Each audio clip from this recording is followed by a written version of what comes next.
Magandang umaga po sa inyong lahat. Oh. Magandang umaga. Pakibati po ang inyong nasa katabi. Okay, isang napakagandang umaga sapagkat ito ay ang araw na itinalaga ng Diyos na para tayo ay maging maligaya at sumamba. Pag mayroong isang napakahalagang araw sa loob ng isang linggo, anong araw ito? Pastor Marvin? Ang araw ng Linggo. Okay, Pastor Marv, salamat kahapon sa pangunguna ng ating misyon at si Sel, no? Nagkaroon tayo ng isang napakamatagumpay na missions operation, yan yung pag-oopera ng mga mata. Nais ko pong hanggat maaari, siguro UBC members, kindly usher them in front. Lahat ho ng may mga tawag yan, antipara. Lahat ng may nakasalamin na naoperahan, umupo kayo sa harapan. Baka hindi nyo po maaninag ang aking kwagapuhan. Ali kayo sa harapan sapagkat nais ko pong ihandog ang mensahe sa inyo.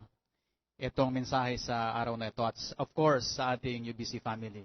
Kayo po ang pangunahing pandangal. Ha? Kayo ang aming espesyal. At kung kayo ay may sasakyan, yung aking parking dyan is supposed to be for special guests like you. Ha?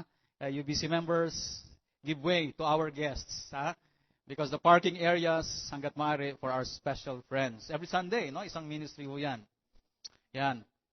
Maraming salamat sa Panginoon. Kumusta kayong lahat? Kumusta mga kapamilya, UBC? Namiss nyo ba ang bawat isa? Namiss namin kayo. Inaalala namin kayo habang kami ay naglalakbay. At may kasamang kaligayahan, pero may kasamang pagsasanay din. Tayo ay nagpunta sa seminaryo, sa mga iba't ibang iglesia, para tingnan kung ano yung maaari nating, kahit pa paano, no? Magaya ng ayon din sa kalooban ng Panginoon. Kung kayo ho ay may mga Biblia, muli buksan sa sulat ni Apostol Pablo kay Timoteo.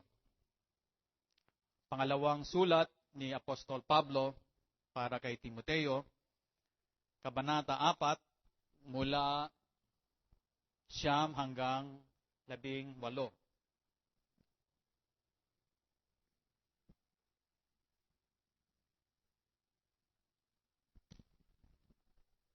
I'll be using two translation, one English and one Tagalog. Ano ho ba ang victory sa Tagalog?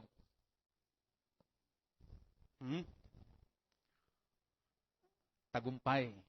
At lahat tayo, minimithi natin ang tagumpay. Sa larangan, unang-una, ng paghahanap buhay, nais nating maging tagumpay. Na tayong mga medyo bata pa, at yung mga medyo malapit ng mag-retire, hanggat maaari gusto natin na magtapos ng may tagumpay. Kaya yung iba, sinisecure na natin ang ating SSS, ang ating pag-ibig, ang ating GSIS, mga PhilHealth. And we want to secure them so that pagtapos na natin, meron tayong pangsuporta. At isa sa mga batayan ng katagumpayan is nakasave tayo. Itong mga ganitong welfare benefits na meron tayo. Pero sinisikap naman ng ating gobyerno na mapaglingkuran ang ating mga elderlies. Pangalawa, yung mga bata pa. Alam kong meron kayong mga magagandang intensyon at mga plano sa buhay. At wala naman siguro ditong magsasabi ng ayaw nyo ng tagumpay. Tama o mali? Lahat kayo, ninanais nyong maging tagumpay. Tama o mali? May negosyo, naghahanap buhay, pampamilya. Nais ninyong ang pamilya ay buo. Do till death until death. Diba?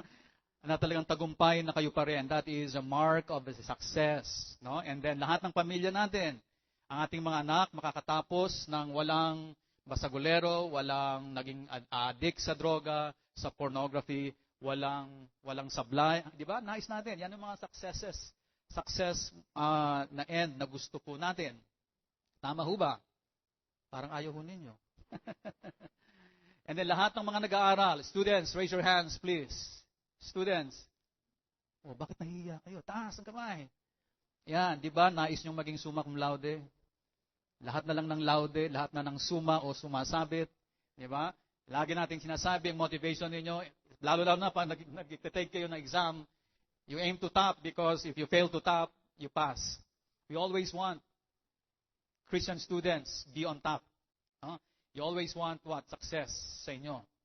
But more importantly, huwag tayong lumayo sa teksto ng ating pag-aaral. Kasi yung pag-aaral natin ngayon, ito ay sulat ni Apostol Pablo para kay Timoteo sa larangan ng katagumpayan sa pagmimisyon. Pakisabi nga hong lahat, pagmimisyon. Hindi mo natin pag-uusapan ng pamilya, ang katagumpayan sa pamilya, ang katagumpayan sa edukasyon, ang katagumpayan ni President incoming Duterte. Huwag nating pag-uusapan muna ang ano pang tagumpayan. Ang pag-uusapan ho natin ngayon ay ang tagumpay ng pagmimisyon at pagkilos para sa Panginoon. Kahapon lamang, di ba si Eddie Ilar, di ba yon? Kahapon lamang, nagkaroon ng isang pagmimisyon ng ating iglesia. Una-una, hindi ho namin ikahihiya na sabihin sa inyo kung sino kami. Una-una, ang pinuntahan niyo po ay isang Iglesia Baptista, isang Baptist Church, University Baptist Church, na narito for almost 50 years. O, palakpak sa Panginoon. Matagal na hong ginagawa ng Iglesia ang serbisyo publiko, yung pag-oopera ng mata. Meron din kaming tuli, di ba? May tuli din tayo. Meron tayong pap smear. Next Sunday ba yung pap smear? Oh, meron pa tayong iba't ibang serbisyo publiko libre. Alang-alang sa Panginoon. Hindi ho kahit may eleksyon o wala, patuloy na naglilingkod serbisyo publiko sa pagmimisyon ang Iglesyang University Baptist Church. At araw-araw may misyon ho ang iglesyang ito.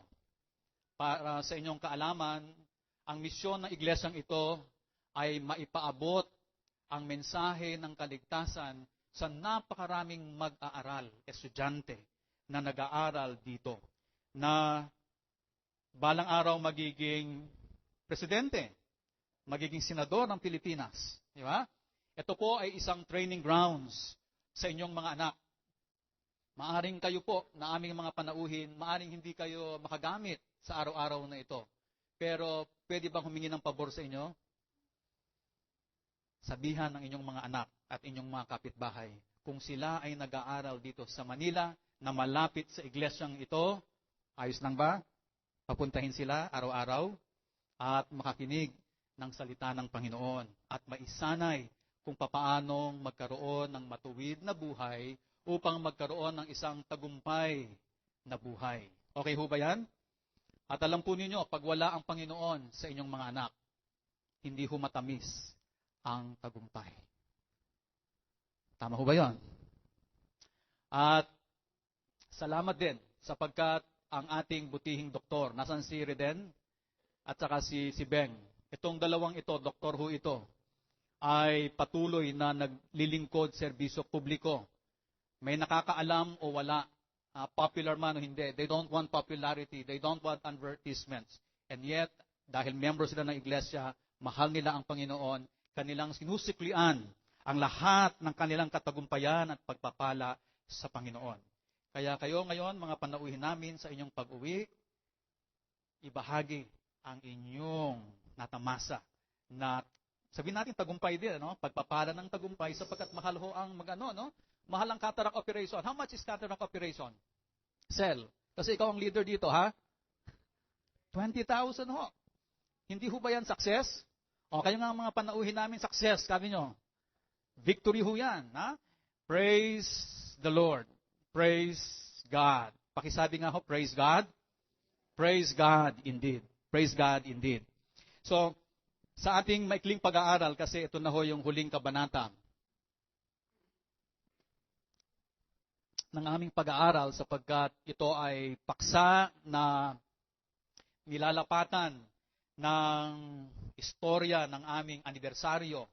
Kami ho ay magdadaos ng ika-50 anibersaryo sa October. Pwede ho ba kayong bumalik? Tapos dalhin niyo ang buong barangay. Ha? At lahat ng may sakit sa mata, pakisabi at pakidala sila dito sa atin. Okay, so church, bring out your Bibles, please. Whether it is electronic, memorionic, memorize niyo yung, and of course, the Bible. Okay. 2 Timothy chapter 4, verses 9 through 18. Nabasa na yan kanina, hindi ko na uulitin.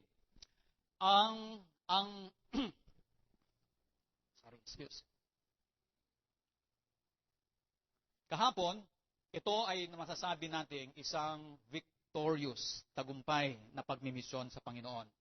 Maraming panahon ang ginugol dito, maraming kwarta, maraming tao upang maiganap ang pagkakatarak operation. This is not just a single one-man band to be able to proceed to having operation. Maraming involved ho dito at purihin ang Panginoon. And in the end, we can say, Hallelujah, Amen sa Panginoon sapagkat naging matagumpay. At walang nabulag, tama ho ba? Yung iba naman, positive rejection, hindi sila natuloy na inoperahan sapagkat, sabi ni Doc Riden, hindi pa hinog yung cataract. Hindi kinakailangang operahin yan, no? Kinakailangan pahinugin pa yan. So, we can say that yesterday's missions was really very victorious, no? It ended with victorious undertaking. At alam ho ninyo, siguro hindi na lingid sa inyong kaaraman, kung andyan ang tagumpay, dito ka magsisimula para asikasuhin o iproseso ang tagumpay. On our way, I like to believe na kayo rin ay maniniwala, on our way to victory, sometimes the roads are ugly. Tama? The roads are bumpy. The roads are rugged. But there are roads, very few are smooth. Right? To be able to achieve what? Success. And this is the story of Paul when he was writing to his young disciple, missionary, pastor, Timothy. It was not easy for Paul at ibinabahagi niya kay Timothy kung ano itong kanyang karanasan na matuto siya sa kanyang karanasan upang sa ganoon, kahit pa paano, anticipated niya yung mga blocks along the way. Yung ating nabasa kanina suggests the greatest, the central point. Ano yung punto de vista na pinakagustong sabihin ni Apostol Pablo? Ito ang kanyang pagkakasabi. Kaya pang basahin, mga nanay, tatay? Kaya pa? Sige, samahan natin. UBC. As we trust Christ, He counts us worthy to suffer, and He will give us the strength we need to end victoriously. In other words, Christ will always stand by us, will always give us strength for us to be able to be diligent, loyal, steadfast, so that in the end, we will be successful. In other words, ang ingredients for success is what? Is the big word, God. And the big phrase is God with us. Minus God, it is hard to achieve victory. It is hard. Okay. So from this, we learn yung tatlong blocks, building blocks ho ito. One block is building up from one another block to another block. Para kang gumagawa ng bahay. No? Bawat hakbang, susunod na hakbang, at susunod na hakbang para sa isang mahusay na isang proyekto. Meron tayong makikitang tatlo na special and building blocks in light of the passage dito sa sulat ni Apostol Pablo. Una, yung unang block, painful experiences. Pakisabi nga, painful experiences. Parang kakambal na huatan ng tao ang sakit. Tama ho ba? Parang kakambal natin lahat. Meron pa rito hindi dumanas ng sakit. Ang lahat na lang ng nanay, lahat ng birth pains, lahat ng nanganak, dinaanan na yan. Ang mga tatay rin.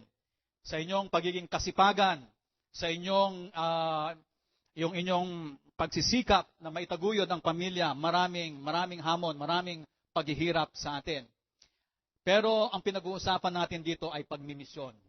Mas grabe ang mga pasakit na mararanasan ng mga naglilingkod sa Panginoon. Dito may mga nabanggit na pangalan si Apostol Pablo. Unang-una, binanggit niya si Dimas. Pakisabi nga, Dimas. Si Dimas ay isang pangalan, historical name.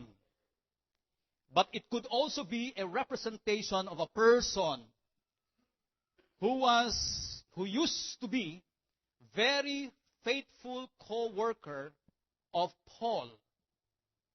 And then all of a sudden, when hardships came and brought to face of Paul and Demas, ayaw na ni Demas ng paghihirap, and there you go, he left Paul. Si Paul ang nag-train sa kanya. Si Paul, co-worker niya. Mahal niya yan. Di ba masakit ho na kayo ay iwanan ng inyong kasangga? Tama ho, mali. Lalong-lalo na kung ang gawain ay napakahirap.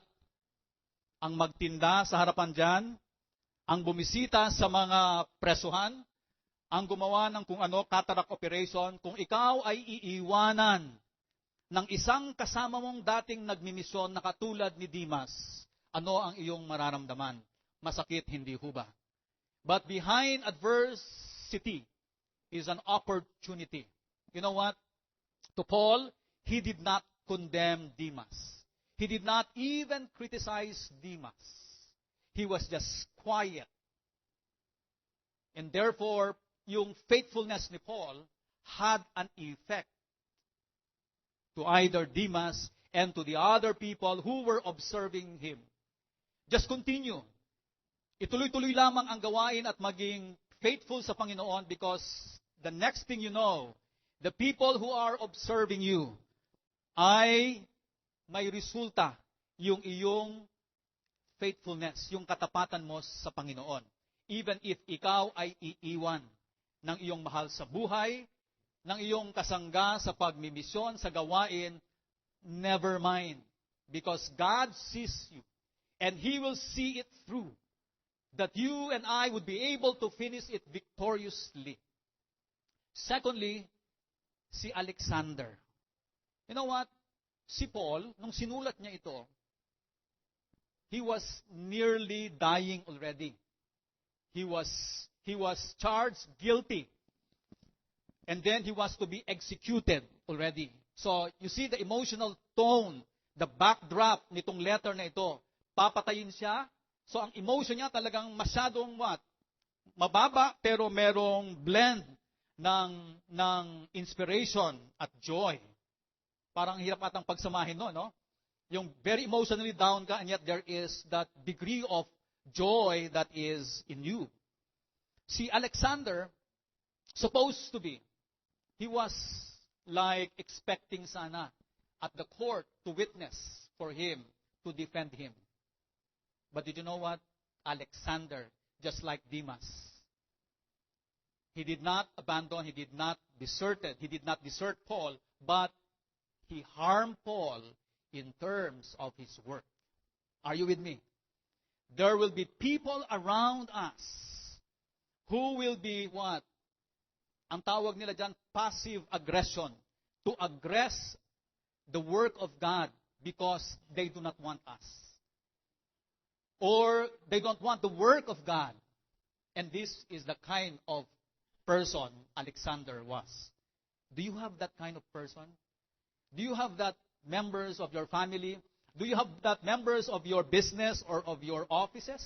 The people who used to be loyal to you, your coworker, and all of a sudden, dahil sa dami ng proyekto, iiwanan ka. Ang masakit pa, si Demas, lalong-lalo na si Demas, where he used to love God's work, he loved now the worldly pleasures and what the world can offer. All because, siguro nakikita niya na naghihirap na si Paul.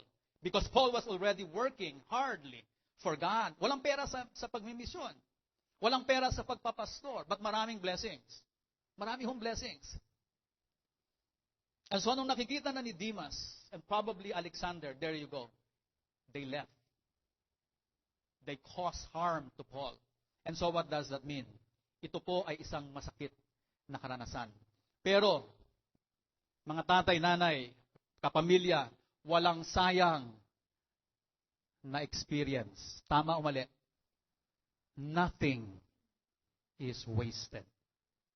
Whether good or bad experiences, walang sayang.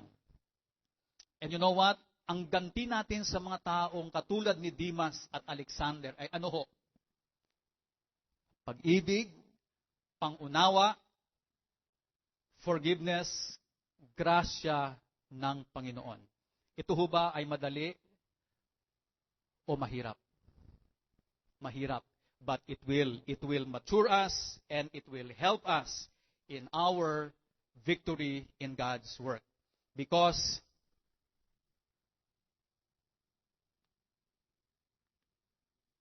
as I have said earlier, along the way, we will be meeting people like Alexander and Demas. Paul is saying, Demas has forsaken me, having loved this present world and has departed for Thessalonica, Crescens for Galatia, Titus for Dalmatia, and who was with him? Only Luke. And so, anong prinsipyo ang mapag-aaralan natin dito? What principle can we get from our painful experiences if we continue to be steadfast so that at the end, we will be victorious with God? Can we all read the principle? Our faithfulness, yung ating katapatan sa Panginoon, will have an effect on others. To Timothy, to Demas, to Alexander, to Tychicus, and to the followers of Paul, and everyone who observed Paul, and everyone who is every day watching us as people of God. Diba, may kasabihan ang RCBC, sa mata, ano yon? Ng bata, ang mali ay nagiging tama. We are the living epistle of steadfastness. And so, from the painful experiences, may God find us faithful still, so that we can serve effectively and therefore end victoriously in serving the Lord. Pangalawa, pressing requests. Kahapon, ramdam nyo ba yung sakit ng habang inooperahan ko kayo? Kung mayroon kayong request, ano yung iniisip ninyo habang kayo ay inooperahan? Meron sigurong sumasagi na sa inyong kaisipan. Tama ho ba? Naku, baka magkamali si Doc o anong mangyari sa mata ko. O probably tayong lahat na nakasalang sa krisis, di ba? Kung tayo ay inooperahan, tayo ay nanganganak, tayo ay mayroon talagang sigalot sa buhay. Normally, in crisis, meron kang request sa Panginoon, di ba? Lalo-lalo pag sumakay ka ng eroplano, sana, Panginoon, wag sanang mag-crash ito. Nung 2 days ago, merong nag-crash na ano ho yun? Eroplano ba yun? Egyptian Air. Ilang pasahero ho yan? 66. Ang sabi nila ho, ang eroplano daw is a floating time bomb. Yung ship naman is a floating coffin. At anytime, pwedeng merong mangyari. Meron tayong gustong i-request. Si Paul, ganun din. As he would about to end his life, anong gagawin sa kanya? Papatayin na ho siya. Mamamatay na siya. He was facing death. Death already. And so, meron siyang mga requests kay Timothy. Unang-una, sabi niya kay Timothy, halika rito. Quickly. You capture the relationship of Paul and Timothy. Halika rito. Madali kang pumarito. Alam niyo, relasyon nila, kaya ganyan ang pagkakasabi ni Paul. Talagang ganito ho sila, close sila. Because he was his disciple, alam ni Timothy, alam ni Paul, yung bawat isa sa kanila, inalagaan siya ni Paul, kaya he can demand from Timothy. Like yung mga anak ninyo. Sino ba yung gustong-gusto nyo? Halika rito, halika dito. Puntahan mo ako rito. Lalong-lalo siguro yung may hanap buhay na. Halika rito, anak. No? wala kang pambayad ng ano, or namamatay ka na, meron kang sakit, halika rito. O ikaw ay nalulumbay, ikaw ay nalulungkot, please come, please come. Paul was, sabi na sa pagkakasabi ng isang Bible scholar, he was virtually lonely and alone. That he needed someone to comfort and what? Probably counsel him because he was facing death, and people like Alexander and Demas departed from Paul. And Timothy was away from him. And therefore, he was feeling what? He was lonely and alone with God. Where? Inside the prison cell. With whom? Only with Luke. And so, there's none. And so he was asking, Timothy, please come quickly. What does that mean? He wanted a fellowship, an intimate fellowship to soothe his grieving spirit because he was about to be killed, executed already. Sa inyong mga anak o mahal nyo sa buhay, sino yung nais ninyong tawagin kung kayo ay nasa biit ng kamatayan o krisis ng buhay?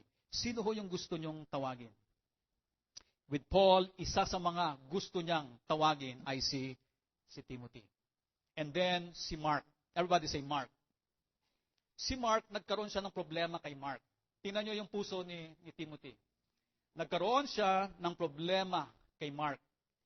That made or paved way to the departing of Paul and Barnabas. Mark caused the rift between yung pagkakaaway ni Pablo at ni Barnabas. Who caused it? Mark. Mark pained, pinahirapan si Apostle Pablo. But look at the heart of Paul. He would want to be reconciled with Mark.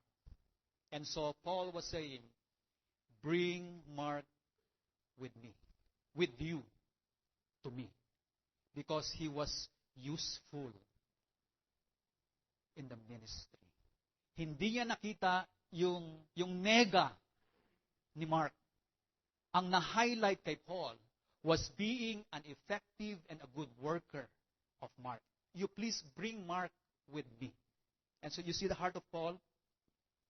Was there a person na mahal mo sa buhay and then sinaktan ka, you did not say anything, and this person you wanted to reconcile back to you? Who was this? Ito ba ay nanay mo? Ito ba ay tatay mo? Ito ba ay anak mo? Kasama mo sa gawain? Who is this? Because gustong kahit papaano maaliw si Paul sa kanyang pagkalumbay. Dalihin mo rito si Mark. Maayos magtrabaho yan. And then, what else? Aside from people that Paul wanted that Timothy should bring to him, ang sabi ni Paul kay Timothy, dalihin mo rin yung aking cloak or yung aking coat. Remember, where was Paul? He was inside the prison cell. Not just ordinary prison cell. He was in the dungeon according to tradition. Dungeon is where? Nasa ilalim. Tama ko ba yan? Ilalim. At when you are underground, what do you feel when you are underground? Malamig. It's yung basa, dumpy, chilly ang pagkakasabi, chilly jail. So Paul was saying, dalhin mo yung aking cloak. Kasi wala na siyang time. By tradition and research, parang nasabi, when he was caught by surprise that he did not already have the time to go back and bring anything that he needed so that when he was incarcerated o mapipreso siya, dala-dala niya kahit paano lahat ng gamit niya. Gusto niyo bang ma-jail nang wala kayong kagamit-gamit? Of course, you would want to bring your iPad, your cellphone, your USB, Wi-Fi. Wi-Fi ready ba ngayon sa jail? Hindi, meron tayo ditong isang napakalaking jail, no? Na talagang lahat na halos ng sindikato nandoon sa loob. Ha? Free wifi, may swimming pool, may jacuzzi, and all. Oh. So sabi nila, bilang na raw yung kanilang mga araw. So, bring the coat. Pero, pwede mo ring sabihin yung coat na yan could be also a representation of human coat, like the likes of Timothy, the likes of Mark, to what? Embrace Paul with their comforting spirit and with their presence. But literally sabi ni Paul, bring to me. Grace? Yung coat. Kaya pagpunta mo ng New York, aalis si Grace. Bring with you your coat. Pero summer na pagdating mo doon. But nonetheless, iba yung summer doon. Malamig din sa atin. Bring the coat with you. Cloak ang pagkakasabi niya. And then, ito what is very striking. And also the parchments. Of all na dadalhin mo, Paul, please bring with you the parchment, the books. And by tradition and research, ang pagkakasabi, ito palang parchment and books na to, it has something to do with the Old Testament. And the Gospels. And Paul's letter drafts. He was telling the young Timothy, bring with you yung mga naiwan ko. And sabi ng mga Bible scholars, anxious kasi si Paul na baka hindi niya makita na yon. Please bring with me that. Now, kung kayo'y mamamatay na, o kayo'y nasa biit ng crisis, ano yung gusto niyong ipadala? Wala halos, ano? And normally, ano ang request natin? Prayer. Di ba?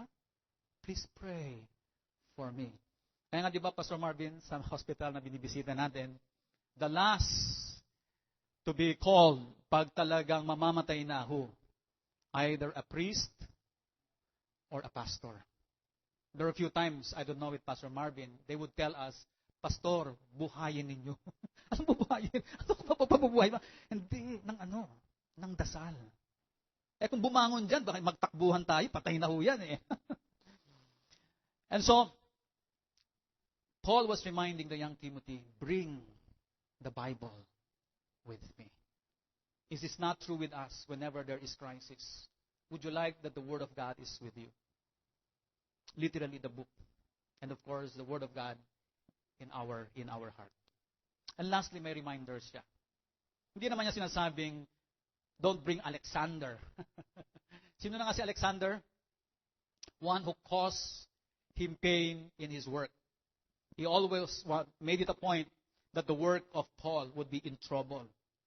Siya yung pain in the neck of Paul.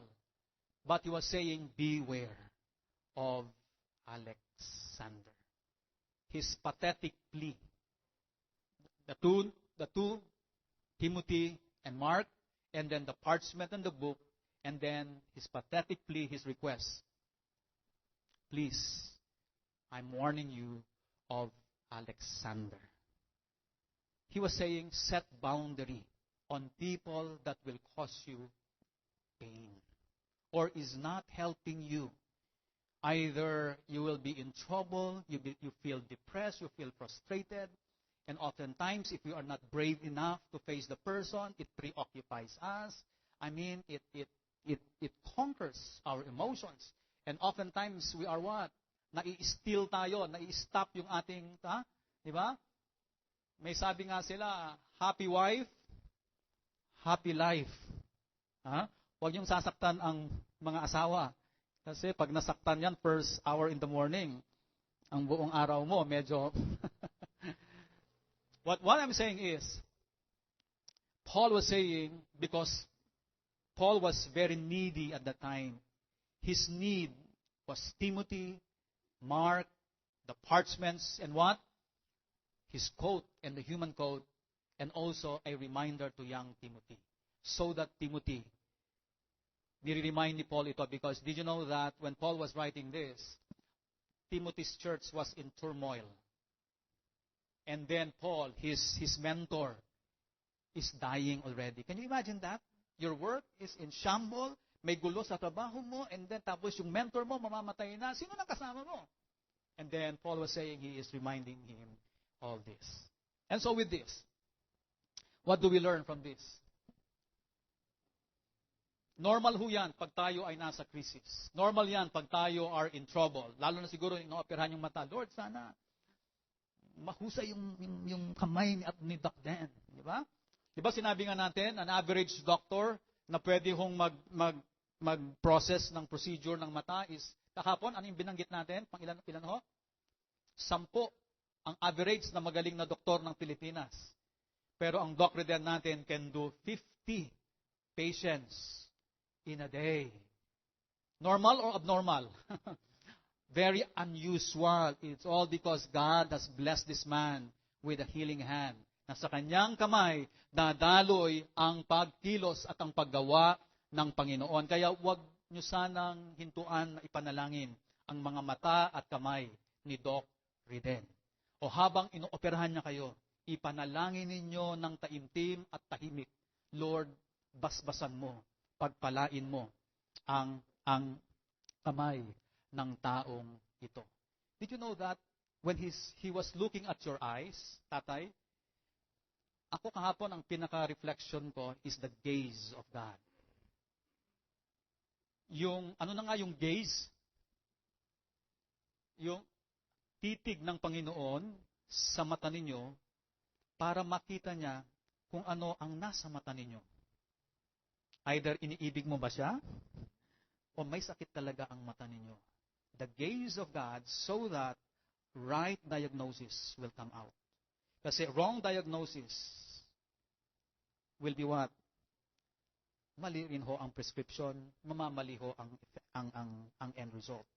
So the gaze of God, the eyes of the Lord in the eyes of Dr. Reden. Kaya pag tinitingnan niya yung mata ninyo, is the gaze of God.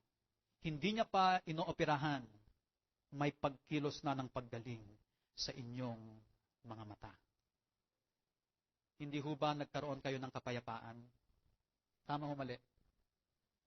Hindi pa na-operahan na, pero yung kapayapaan na nandyan ay isa ng healing. At yung physical healing is another bonus sa inyo. To God be the glory. Palakpakan, Panginoon. Kapamilya, maaring hindi kayo naoperahan, siguro meron kayong dinala. Purihin ang Panginoon sapagkat ginamit kayo. Ang ating buong iglesia. At magpapatuloy ho ang iglesyang ito. In fact, ito ho ay isa na sa mga activities ng ating golden anniversary. Palakpak sa Panginoon. It's a golden public service to our community. Pero ang pinakamalayo, saan? Cagayan. Meron pa tayong Mindoro. Meron pa tayo sa ibang bansa. Hindi tayo magtataka, baka sa ibang bansa pupunta na rin dito. And so, anong prinsipyo? Let's all read. Our faithfulness to God expresses what we request immediately in dire need, yung ating needness as we seek to serve God. Alam ng tao at alam ng Diyos kung ano yung immediate need mo na gusto mong, kasi that's where your heart is, lalabas yan. And Paul, ano ang nasa puso ni Paul? Yung heartfelt need niya. Human quote, the scripture of God and the people that were very close to Him. Amen? So, sa mga painful experience at saka yung inyong request, ito ho yung mga blocks that lead to a victorious end.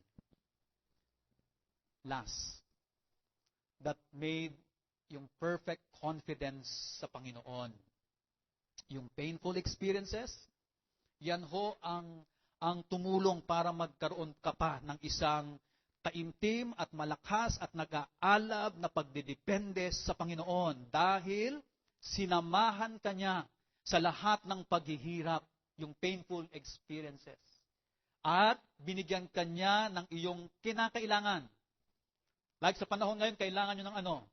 Ng kagalingan. Yung request ninyo are the building blocks on your way to victory. So it builds one block from the other. And so the last point is perfect confidence. So ito ang pagkakasabi niya. But the Lord stood with me and strengthened me.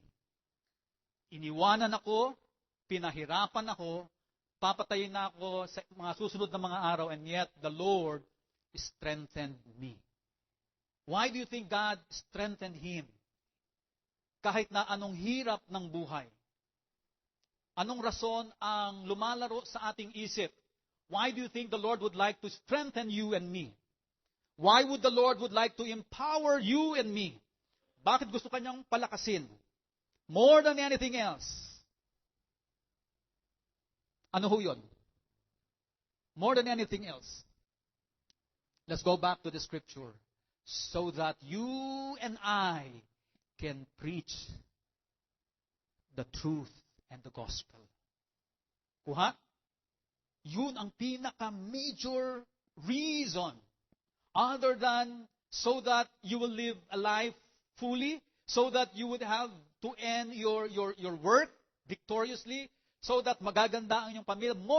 More than that, the scripture is telling us why Paul was telling the young Timothy that God will stand by you and will strengthen you for life and for long, all because in the name of the gospel. More than anything else. Let us not jump off the scripture. What the scripture is telling, kaya ka pinalalakas ng Panginoon, etong iho na to, nag-graduate ka na ng pilot o yung sa sa eroplano? Engineering. Alam mo plano ng Panginoon sa iyo, gagamitin ka niya, oh boy, so that you will preach the gospel while you are helping Philippine Airlines or whatever airline is this, to preach the good news either with your testimony or your oral testimony of Him.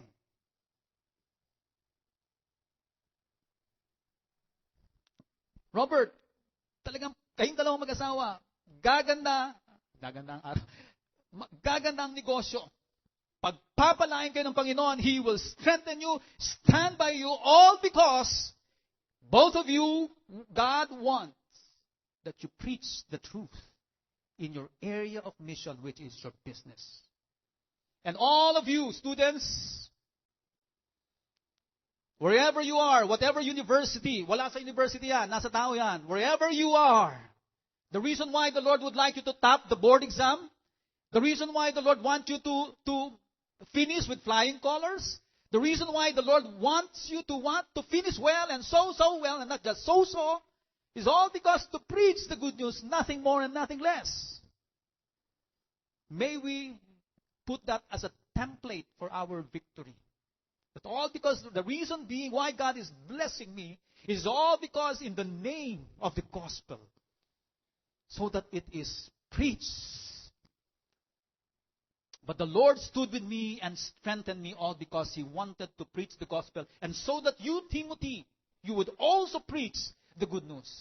And he was saying, I was delivered from the mouth of the lion. What does that mean? It's a metaphor. Because in the ancient time talagang ihulog ka nila sa lion. Kainin ka ng lion. But the spiritual interpretation of this is that Paul was spared from any schemes of the devil represented by lion. Oh. Sino na ho ba rito ang 80 anyos na? 90 anyos na. Can you imagine 90 years of God sparing you? Or if you haven't caught God yet, you are still wandering in the wilderness, all because God wants you. He longs to have a personal relationship with you. And all of us, people of God, mahaba na ang inyong buhay, magpumuri kayo sa Panginoon. Every day, you are kept and spared from the lion's snares. Marami bang leon sa inyong mga bahay? Marami bang leon sa inyong kapaligid? Every day. You know what? Our enemies would like us not to be victorious. Tama, mali. They want us to be defeated. But no. When Christ died on the cross, victory, boom, already. It's just that we claim and we work with God and allow God to strengthen and empower us. Well, I was delivered out of the mouth of the lion. Paul was saying that to the young Timothy. Because what? Pinalalakas niya yung loob ni Timothy. He was young and Timothy was feeling na hindi siya brave kasi his church was in turmoil. Ito, nag-uumpisa siya. He was not brave and that Paul was telling him his testimony and his legacy as he carry on. Yan pala yung team natin, Pastor Ma'am, no? Carrying on the torch. young Timothy, parang yung the 50 years behind and beyond what will be the next. And so this is what speaks of the confidence of Paul. Let's all read. Ito yung kanyang, I would say, perfect confidence. It says, and the Lord will deliver me. Kahit anong mangyari, God already spared me up until I die. Still, I am confident that God will what? Will protect me, will spare me. Hindi ako mabubulag, gagaling ako, gaganda ang kita ko. Di ba? Yung tingin ng mata. Pag kayo ay naoperahan na, para kayong bagong mata. Ganun ba yun? Meron dito inoperahan 9 years, nanay ni Mirna, Doc Mirna mo. Diba? Grace, naano nyo ba yun? 9 years na inoperahan ni Doc Den. Ngayon lang siya bumalik for another cataract operation. And we all pray for you, nanay and tatay, mahal namin, sana hanggang makita nyo na ang Panginoon ang mata ninyo. Hindi na kayo babalik dito. Na malinaw ang inyong mata hanggang makita nyo na ang Panginoon. Kaya hindi naman natin pinapanalangin ng madalian yan. Kailangan mahaba pa yan.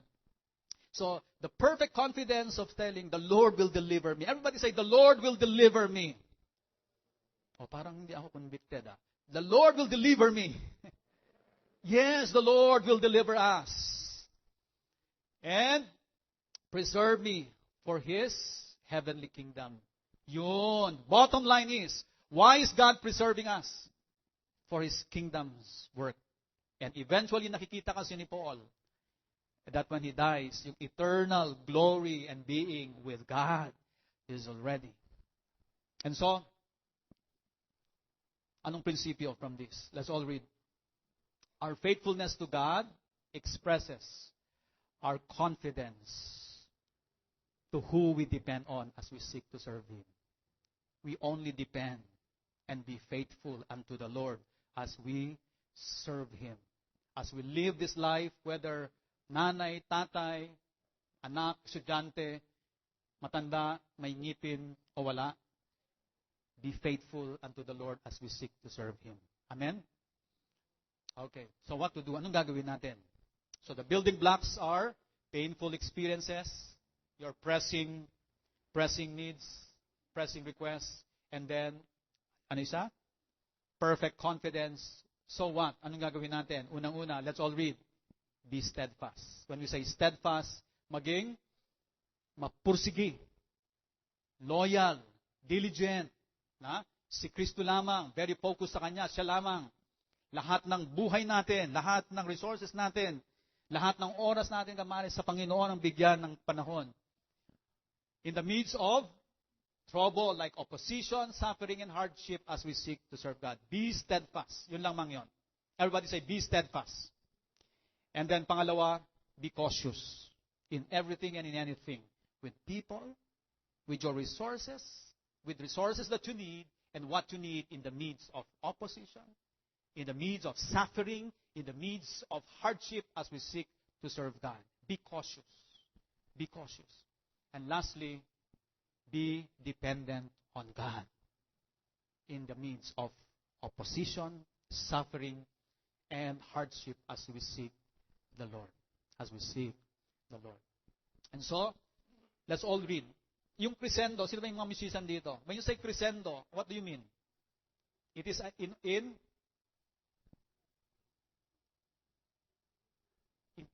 increasing tone. Do, re, mi, fa, sol, la, ti, do. Pataas ng pataas. And Paul was ending his letter with a crescendo of praise. And amen. Amen. Ito sa pagkakasabi niya. In New King James Version, it says, to Him be glory forever and ever. Amen. And Bible scholar Nelson is saying, a crescendo of praise. Inend niya yung kanyang last letter with a crescendo of praise.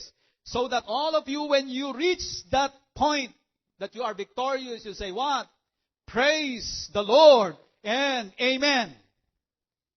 Pag kayo ay gumaling, 2020 ang vision, Amen and praise be to God. And that is the conclusion of Paul. And we can say, victoriously, he ended his life.